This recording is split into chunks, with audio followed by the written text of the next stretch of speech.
I walked through my front door after a brutal 14-hour flight, completely drained, only to be greeted by over 100 complete strangers packed into my living room.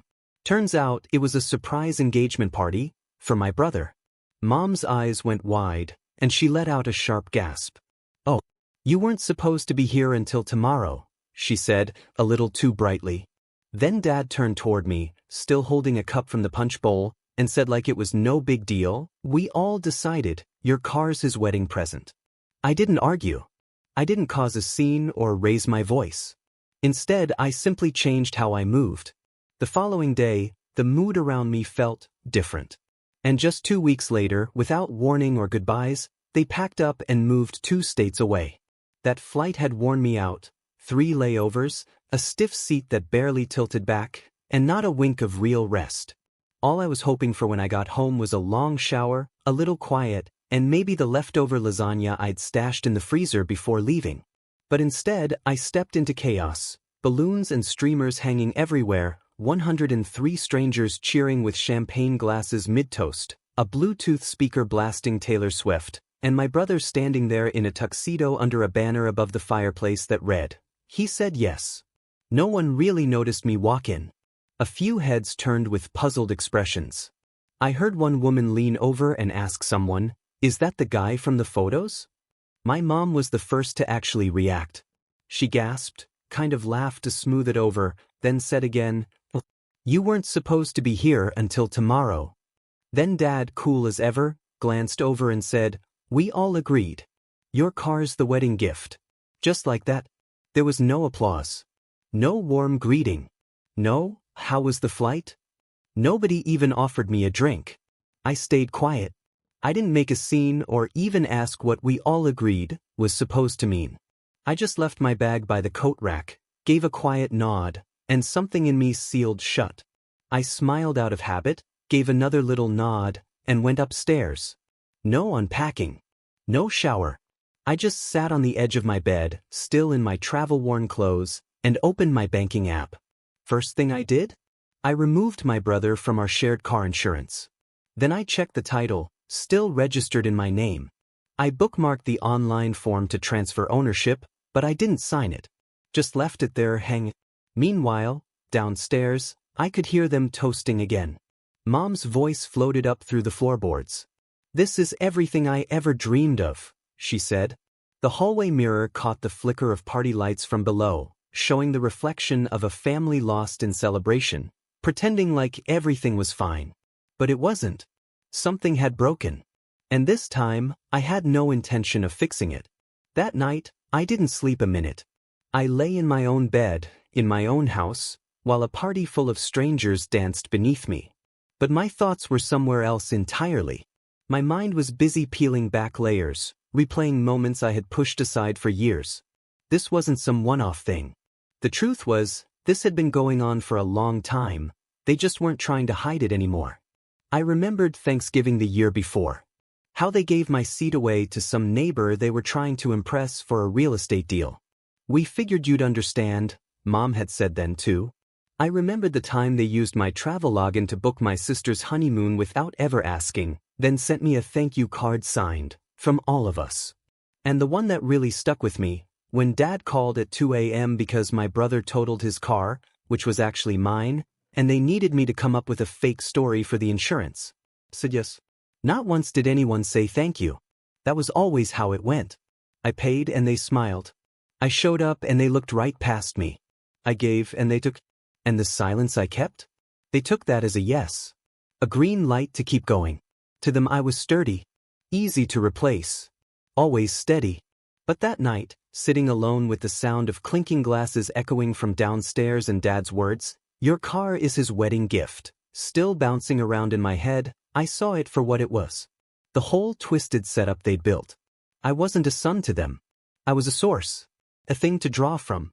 They didn't see me, they only saw what I could provide. A bank account. A car. A house big enough to host their parties. So I started writing. Not to get revenge. Just to see clearly. It was like a digital autopsy of all the moments I'd been made invisible. All the times they took without asking. All the times family was just their word for use him. I checked the photos they'd posted from the party, pictures of my house, my living room, my walls. Not one of them had me in it. There was no post saying, "Welcome back," or "Glad you're home." Just captions like #BestBrotherEver and #FutureLangfords. I scrolled further back. Birthday dinners I paid for, weddings I flew cross-country to attend, hospital bills I quietly covered. But my name? It wasn't in any of those posts either. It was like I never existed. Like I was a ghost who paid the tab and vanished before anyone pulled out a camera. And then I thought about that car. The one they now claimed was a wedding gift. I remembered the day I bought it. The long shifts, the cheap meals, how I lived on canned soup for months just to avoid going into debt. That car wasn't for anyone else. It was for me. The first real thing I let myself want. But to them, if I wasn't driving it, that meant it was available. That realization is what really cracked me open. Not the music. Not the guests. Not even my mom pretending to be surprised. It was the cold truth that I didn't actually exist to them. Not as a person. Just a line on the family budget. So I got busy. Quietly. Carefully. I gathered receipts. Pulled up old emails. Took screenshots. Looked at titles and statements. They wanted to surprise him with a party. They were about to get a surprise of their own. The next morning, before the sun even came up, I was already out of bed. I didn't bother making coffee that morning. Didn't even think about showering. I just sat there on the edge of my bed, staring blankly at the wall, as if I was mapping out the entire operation in my head. They made their choice the night before. When Dad looked me in the eye and said, "We all agreed, your car is his wedding gift," they weren't asking for permission. They weren't double-checking. They weren't hesitating. They simply decided. So I did too. First stop was the insurance portal. I logged in and checked the status of the policy. Yep, my car was still listed under my coverage. That changed fast. I removed it immediately. Effective right then and there.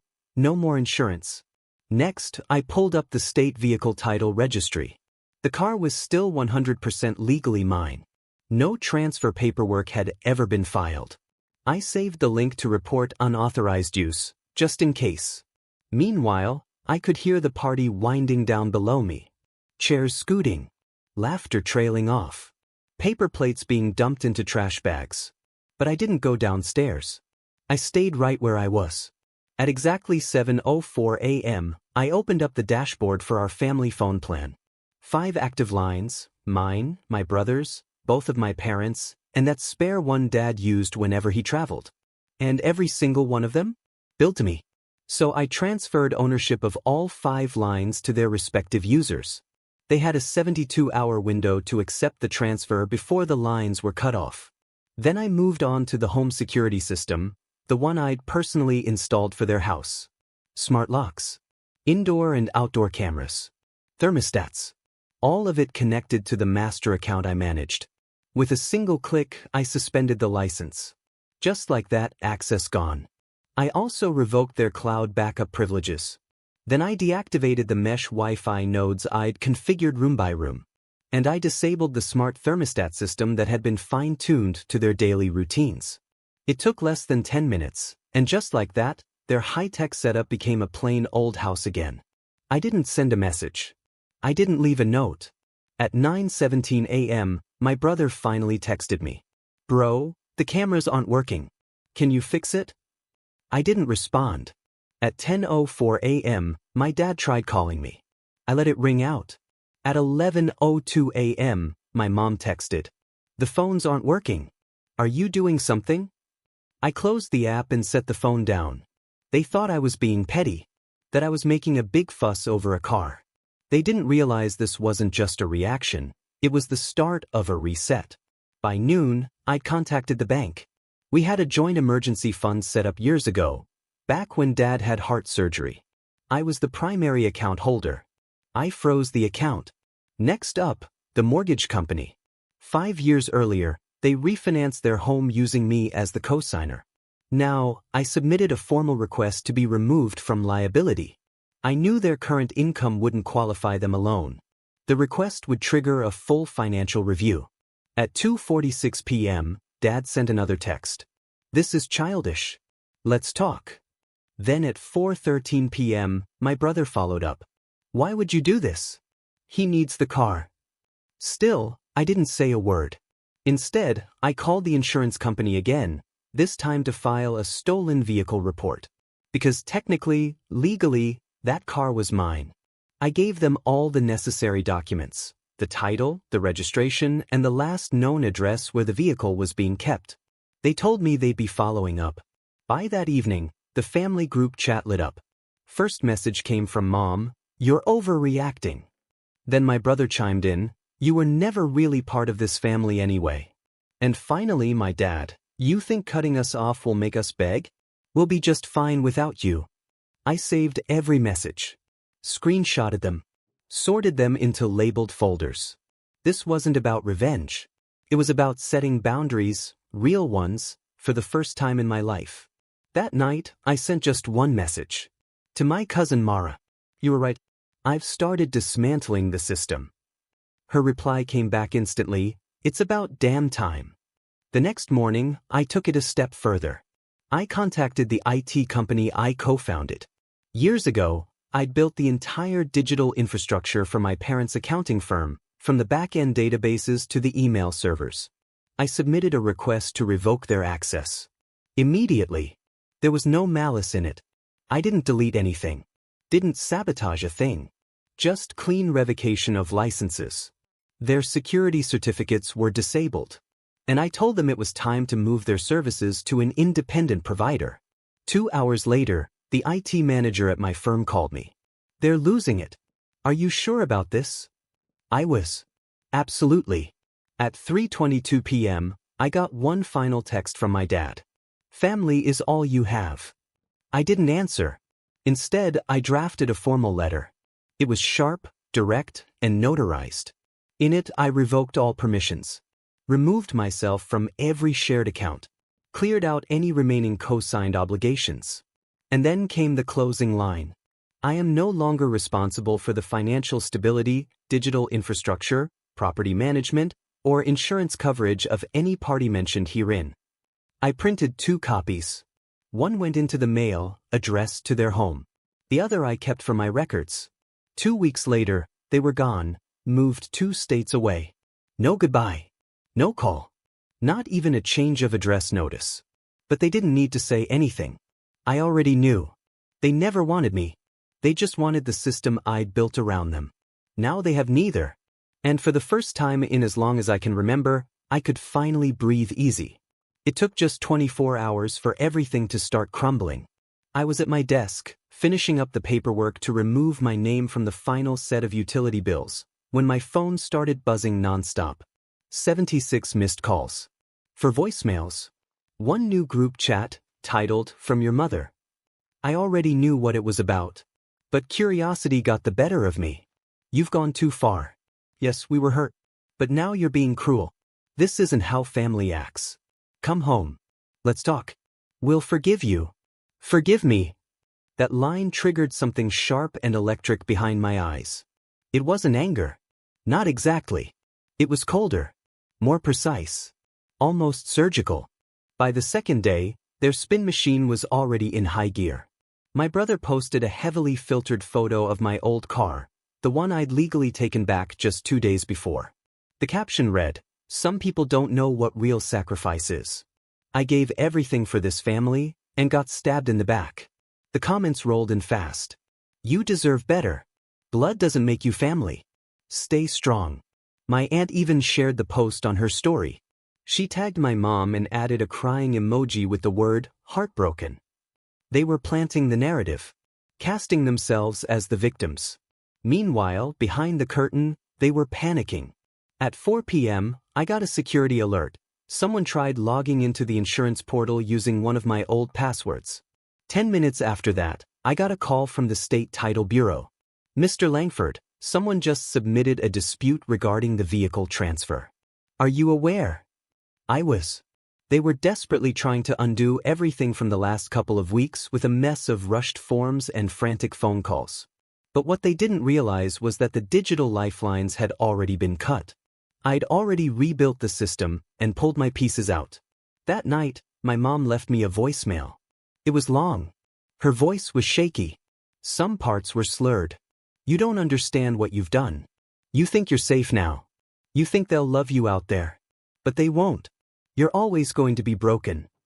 Her voice cracked. We kept you. We protected you when no one else wanted to.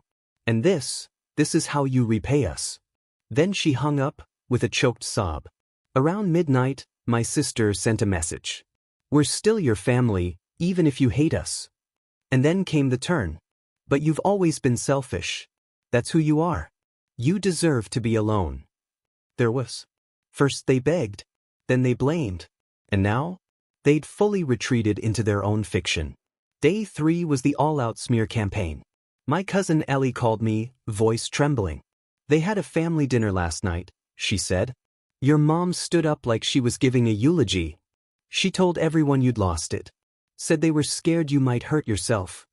I let out a quiet laugh. Not because it was funny, but because it was so textbook. Did she bring up the insurance I paid for? Or how they lived rent-free on my phone plan for 7 years? Or the smart security I installed?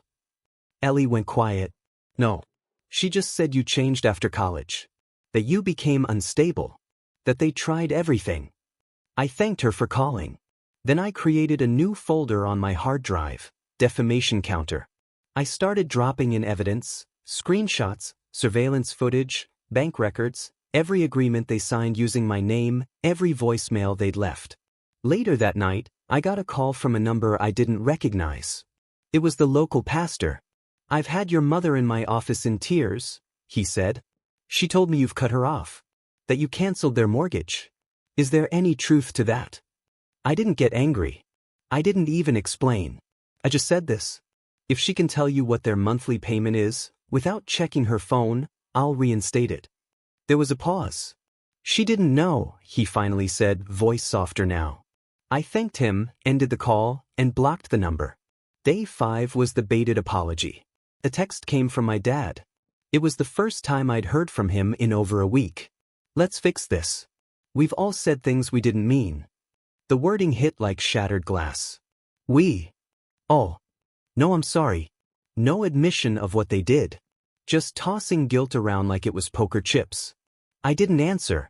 An hour later, a package showed up at my doorstep. No sender listed. Just a plain wooden box, old and worn, carved with my initials. Inside were childhood photos, every one of me. Some had been cut in half. Others burned around the edges. There was a note tucked underneath. This is what a racing family looks like. I stared at it for a solid minute. Then I scanned each photo and backed them up to the cloud. After that, I tossed the entire box into the trash without a second thought. Day 7 brought the public ambush. I was in line at the grocery store, just checking out, when I heard a voice call out, "There he is." I turned around. 3 people. 2 were old neighbors. 1 was a longtime family friend. And with them? Mrs. Langford, the woman who took my seat at Christmas dinner. She marched up, arms crossed, eyes blazing with that self-righteous look I knew too well. Your poor mother's been sick, she said. She's lost 10 pounds crying over you. Then she leaned in. Do you feel proud? I didn't say a word. Instead, I pulled out my phone and tapped play on a clip from the security cam, the one that showed my mom denting my car during one of her meltdowns. No commentary. Just the raw footage. They all stood frozen watching. One woman actually gasped. I tucked the phone away and said, plain and calm, pride isn't what I'm after. But I won't let go of self-respect. Then I walked out, leaving them stunned and silent. Day 10 brought the final unraveling. A text came in from Mara. They're moving. 2 states away. Didn't tell a soul. No goodbyes. No forwarding info. Just vanished. They packed up overnight and disappeared, cut off every cousin, uncle, aunt. Like if they left fast enough, they could outrun the shame. I didn't feel victorious. I didn't feel sad either. Just still. Like a storm had passed, and all that was left was the truth. Not the truth they spewed around dinner tables or pasted across Facebook, but the real truth. The one I'd lived. One backed by documents, signatures, statements, and scars they thought no one would ever see. They left without saying a word, because facing me sober was the one thing they didn't have the stomach for. They figured disappearing would fix it all. New house, new state, no forwarding address, like they could just vanish into thin air and leave the wreckage behind. But I wasn't chasing them. I wasn't hunting for closure. I was organizing evidence. Because even after they vanished, they kept shaping the story, rewriting history to cast themselves in the light they liked best. And I knew, sooner or later, that twisted version would land in front of someone who actually mattered. It started with a message on LinkedIn from an old connection back in Minner. "Hey, heard about the family situation. Hope you're doing okay." It was polite, vague, almost too neutral. I asked where he'd heard it. He said, "Your mom showed up at a board dinner. Told folks you cut contact after accusing them of financial abuse." Then he added, "But she said they've already forgiven you." Forgiven. There was that word again. I asked if she mentioned the $12,400 backyard remodel I paid for, or the car title they tried to swipe, or the time she smashed my windshield with a landscaping brick. He didn't respond after that. But I already knew what needed to be done. I opened my folder, the one I'd quietly filled over the months. It held everything. Video clips of my mom hurling bricks at my car. Screenshots of unauthorized bank transfers. Emails confirming wedding bills rerouted to my card. Transcripts of threats. Voicemails recorded. A copy of the lawsuit. Photos of damages. And, of course, receipts. So many receipts. I uploaded it all to a private Google Drive. Made the link view only. That same afternoon, I posted publicly for the first time. No names. No drama. Just this. I've stayed quiet out of respect. But lies have a cost, and I'm not paying interest on other people's debts anymore. I didn't burn bridges. I built them. And when they started charging tolls, I stopped holding them up. If you've heard a version where I'm the villain, here's the other side. You decide. I included the link. Nothing else. No tagging. No accusations. Just raw, verifiable truth. Within 12 hours, the link had over 6,000 views. At first, silence. Then a slow trickle. One cousin messaged, "I had no idea. I'm sorry I never asked your side." Another wrote, "I believed what they said. Now I feel sick." Even my aunt, the one who uninvited me from the backyard party I'd paid for, sent a note. I didn't realize how deep it went. "You deserved more." I didn't reply to any of them. Because this wasn't about earning sympathy. It was about balance. For years, they'd leaned on gossip, group chats, and Sunday prayers whispered over casseroles, painting me as the lost one. The difficult one. All I did was set the weight down on the other side, and the scale snapped back hard. Then something unexpected happened. A journalist reached out, a local one who'd followed the early days of my tech company. She said, "We're doing a feature on generational exploitation, when families quietly mine the support of one person. I read your post. Would you be open to sharing your experience anonymously?" I asked what angle she was taking. She said, "You built something. They lived off it. We're seeing this more and more." I agreed to speak. We talked for an hour. I kept it clean. No names. No personal digs. Just stories. Patterns. Power plays. A week later, the article went live. Title? "The Silent Breadwinner, When Family Becomes Infrastructure." I wasn't the main focus. But there was one quote that echoed. When you grow up believing love is tied to what you provide, you don't notice you've become a utility until the moment someone unplugs you and screams about the dark. Later that night, my father sent me an email. Subject line, "We saw the article." No message body. No greeting. Just one blurry PDF attachment. Looked like it might have been from a lawyer. It read, "Cease public dissemination of defamatory claims." I forwarded it to my attorney. He replied within an hour. Not even close to defamation. "This is documentation." Also well done. Quiet precision like this? It's rare. That was the thing. They never cared about truth. What they feared was shame. But I wasn't ashamed. I was proud. Because now the world knew. Who paid off the house. Who was cut out of Christmas. Who lost his seat at dinner to a flooring contractor. who swallowed rage and showed restraint, and who, finally, said, enough. Let's be honest, they didn't just lose a son. They lost access, control. And for people like that, that's the kind of loss that burns the longest. Then one evening, just as the sun dipped behind the trees, they showed up. No text, no warning, no call ahead, just 3 silhouettes on my porch. And my brother. They stood like some jury ready to deliver a sentence, or maybe beg for one to be lifted. I didn't open the door right away. I watched from the hallway, lights off. Silent. Then came the knock. Gentle at first. Then a little louder. Finally, my mother's voice broke the quiet. We just want to talk. I stood up, opened the door. But I didn't step aside. She looked smaller than I remembered. Makeup faded. Hair grayer.